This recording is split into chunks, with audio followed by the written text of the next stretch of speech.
about the issue. The second thing is, I don't believe that any of the claims about the existence of a God have met their burden of proof sufficient to make me believe them. I also, on a side note, and I'm not, this isn't all atheists, happen to believe that there is in fact no God. And the reason for this, that actually is a position that I would have to justify. It's not faith-based because I don't believe it for no reason. I don't believe it without good reason, but I also don't believe it to justify negative in general rhetorical terms. Yes, and that's the thing. I'm not claiming this to an absolute certainty because I realize that this, well, it's not true that you can't prove a negative, but this hyper-negative would require exhaustive knowledge. But I don't view knowledge that way. Do you believe that there are pixies, for example? I'm not sure. Okay. I mean, I know, but I'm not certain of it. Do you believe that leprechauns exist? I've seen some short Irishmen before. I don't know. Okay. I think I know where you're coming from. Okay. I don't believe that leprechauns exist, and I would, under any conventional day-to-day colloquial definition, say, I know there's no such thing as leprechauns. I'm not claiming to absolutely know for certain that nowhere in the universe at no time did a leprechaun actually exist. I'm talking about things in practical terms, in terms that are useful. So it's fair for me, in the context that it's fair for me to say I know there's no such thing as leprechauns, I can say I know there's no such thing as God. But that kind of knowledge isn't what most religious folks are talking about when they say they know. And because of that, I just simply say I don't happen to have a belief in a God. I don't believe that God exists. But see, that's why they call it believers. They're not so much trying to talk about knowledge in a practical sense. They're talking about belief. Right. Exactly the same thing. But they can still be wrong. And the bigger thing isn't just whether or not they can prove their case or whether somebody can disprove it. Your beliefs inform your actions. I don't mind it. So like I said before, I have plenty of friends who have beliefs in gods, various religions. I don't have a problem with that, but I have some small problem because I prefer that people, be able to justify their beliefs with something more than, personal experience or, faith. Maybe that's an unrealistic expectation because Why? It applies for everything. Name one thing besides your religious belief where that would be an unrealistic expectation. Well, I mean, other people don't necessarily have to feel like they want to justify their beliefs, but you do. I don't see why that's important. Because I care whether or not my beliefs are true. If you don't care, if you just want what looks comfortable and feels good, that's fine. But I happen to care about whether or not my beliefs are true. That's the difference. But I'm not saying you specifically ascertain that according to what criteria. According to the criteria that is most useful in determining fact from fantasy. Evidence is pretty subjective. No, it's not. It's not simple. What what's a good example from science? The orbit of Pluto, which Jeff D has used before. That's a good example. It takes, 200 and some odd years for Pluto to orbit, but we haven't even known about its existence for that long. So how do we know that it actually orbits? How do we know that it's ever completed a full orbit, or that it ever will? We don't know. So you can know that, But we have the math, and we have the science and the evidence that confirms this former planet is conforming to the laws of gravity, the laws of physics that govern the universe, that are consistently reliable. It's not like science stops working on occasion. There's a reason why there's no documentation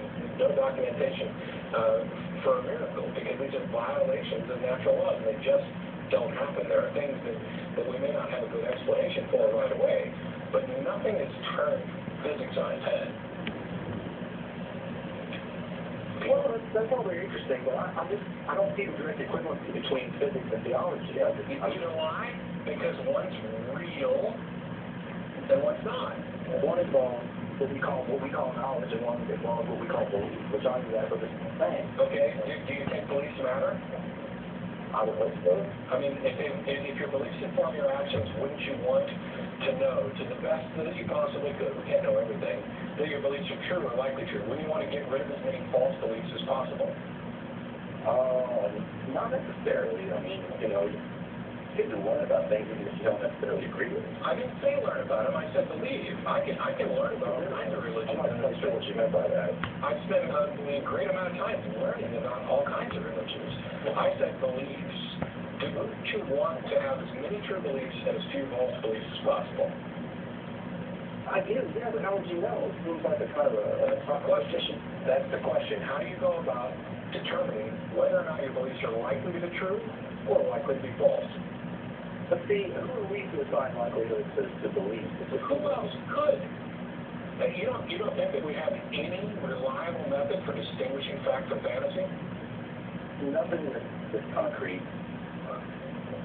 So why do we lock people up in insane cells? That's a very good question. You don't think that there's good justification for that? In some cases, yeah, and in other cases, no. If somebody tells you that they were abducted by aliens, people tell me that all the time. You don't think there's any good way to distinguish between whether or not they're giving a real, accurate, factual story or I don't believe them, but I can't know for sure. Well, get rid of this notion of certainty. Get rid of this notion of absolute certainty. We're talking about practical knowledge. Absolute certainty is a red herring. Oh, I can't know for sure. Well, of course, you can't know anything for sure. So how can you know there's no God? How can you know for sure? No, because I'm not claiming absolute certainty. I'm claiming within the context of reality that is useful, that is a matter of common discussion, that there is insufficient evidence to justify belief for me. And that there is no claim of this absolute certainty or knowledge. I don't claim to know that there is no God anywhere. Okay, well that's cool because I didn't realize that. I thought that the atheists were pretty hand in hand, hardline. There is no God. You know that for sure. I happen to believe there is no God, but I don't claim it's an absolute certainty because I think absolute certainty is useless. Now, to the degree that we can know anything, I think it is pretty close to knowledge, at least for me. But you admit that that's kind of subjective and certainly at least arguable. Sure. But the only thing that's going to change my mind is evidence and reasoned argument, not appeals to emotion, not eyewitness testimonial and anecdotal evidence of my grandpa had cancer and we prayed he got better. So what? So you're claiming there's a lack of evidence and therefore there's no reason to believe it. Yep. Well, how about this? How about I just come down and punch your fat head in for teaching me? That was great. I love the fact that you held on really, for a long time.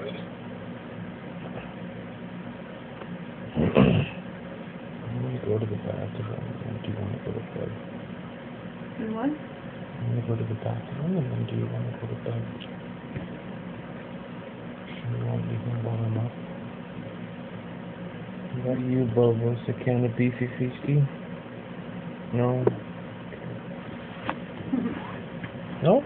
He's cool. Stop the window, dude. What's a cucumber? As in cool as... Wish there wasn't this shit right here, but otherwise I'm good.